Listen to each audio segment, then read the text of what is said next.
हल्दी घाटी का दर्रा इतिहास में महाराणा प्रताप और अकबर की सेना के बीच हुए युद्ध के लिए प्रसिद्ध है। ये राजस्थान में उदयपुर के एकलिंगजी से 18 किलोमीटर की दूरी पर है।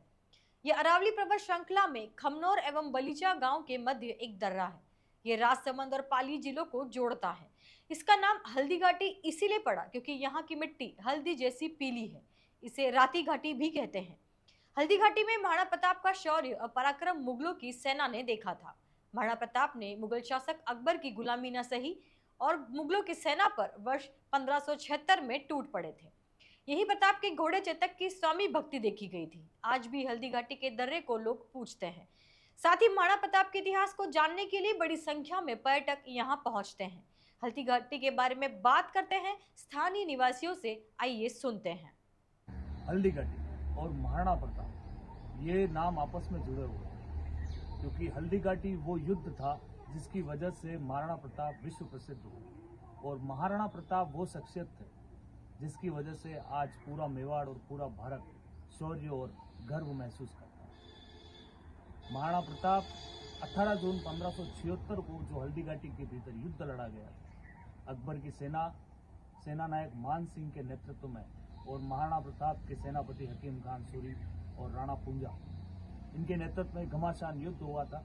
और ये जो युद्ध था ये शौर्य और स्वाभिमान का युद्ध था क्योंकि महाराणा प्रताप ने अकबर की गुलामी कभी स्वीकार नहीं की थी। इस वजह से ये युद्ध लड़ा गया था और इसी इतिहास के चलते आज भी हम महाराणा प्रताप को और हल्दी घाटी को पूजते आ रहे हैं। आप मेरे पीछे देख सकते हैं ये चेतक घोड़े की समाधि है। ये वो स्वामी भक्त चेतक घोड़ा है जो 3 टांग पर महाराणा प्रताप को बिठाकर उस युद्ध से आया। 27 फीट का नाला उसने पार किया और अंत में अपने प्राण त्याग दिए। इसी वजह से आज महाराणा प्रताप के साथ साथ चेतक का नाम भी शामिल है। चेतक घोड़े की समाधि के पास में महादेव जी का मंदिर है जो स्वयं महाराणा प्रताप के द्वारा बनाया गया था ताकि चेतक की पूजा भी महादेव जी के साथ में हो सके। और हल्दी घाटी राजस्थान की थर्मोपोली के नाम से जानी जाती है क्योंकि यहाँ पे महाराणा प्रताप ने बहुत ही शौर्य, वीरता और साहस के साथ युद्ध लड़ा था। अकबर की सेना बहुत ज़्यादा मात्रा में थी, लाखों की तादाद में उसके पास सैनिक थे, हाथी, घोड़े, तोपें वगैरह बहुत से साधन लेके वो आया था हल्दी घाटी में युद्ध करने के लिए। मान सिंह को भेजा था युद्ध के लिए।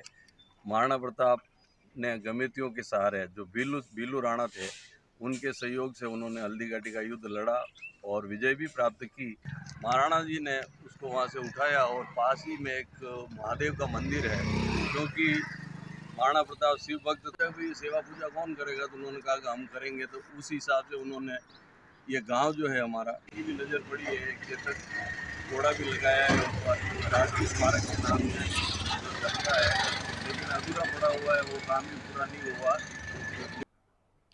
अब रुक करते हैं उदयपुर से करीब 60 किलोमीटर दक्षिण पूर्व में अरावली पहाड़ियों और घने जंगल में स्थित महाराणा प्रताप की निर्वाण स्थली चावंड की ओर। वर्ष 1585 ईस्वी में महाराणा प्रताप ने लूना चावंडिया राठौड़ से 56 क्षेत्र पर कब्जा कर लिया और चावंड में अपनी राजधानी स्थापित की थी। भारतीय पुरातत्व सर्वेक्षण की रिपोर्ट के अनुसार चावंड किले के अवशेष, श्री चामुंडा माता मंदिर तथा सामंतों के आवास यहाँ स्थित है। वर्ष 1997 ईस्वी में महाराणा प्रताप ने अपनी अंतिम सांस ली। उनका दाह संस्कार चावंड से लगभग 2 किलोमीटर दूर बडोली गांव के पास एक नदी के तट पर हुआ, जहां अब उनकी याद में एक समाधि बनी हुई है।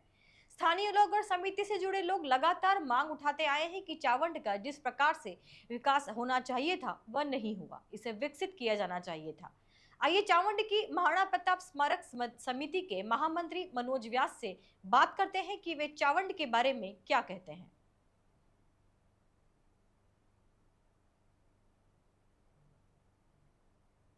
महाराणा प्रताप का नाम जुबा पर आता ही सेना गर्व से भूल जाता है, लेकिन महाराणा प्रताप की अगर निर्वाण स्थली जो कि मेवाड़ की तीसरी राजधानी होने का सौभाग्य प्राप्त हुआ, लेकिन वर्तमान स्थिति को अगर देखा जाए तो कई लोग यहाँ पर आते हैं और जो विश्वास लेकर कि महाराणा प्रताप के निर्वाण स्थली को देखकर हम अभिभूत होंगे, लेकिन बदहाल स्थिति को देखकर यहाँ का हर पर्यटक मायूस होकर जाता है। कई सालों से यहाँ की स्थानीय समिति चावंड के विकास को लेकर प्रयासरत है, लेकिन न तो यहाँ आमूलचूल परिवर्तन हो पाया। सरकार की राजनीतिक इच्छा शक्ति भी इतनी नहीं रही कि महाराणा प्रताप के निर्वाण स्थली का कोई सुध लें। महाराणा प्रताप निर्वाण स्थली यूँ कहें कि सभी ने महाराणा प्रताप का जयकारा जरूर लगाया, लेकिन मन की इच्छा ये दृढ़ कभी नहीं रही कि महाराणा प्रताप की निर्वाण स्थली चावंड और उससे जुड़े स्थलों का विकास हो सके। यहाँ पर महाराणा प्रताप के स्मारक बने हुए हैं, उनका महल बना हुआ है, महाराणा प्रताप की छतरी बनी हुई है बंडोली चावंड में।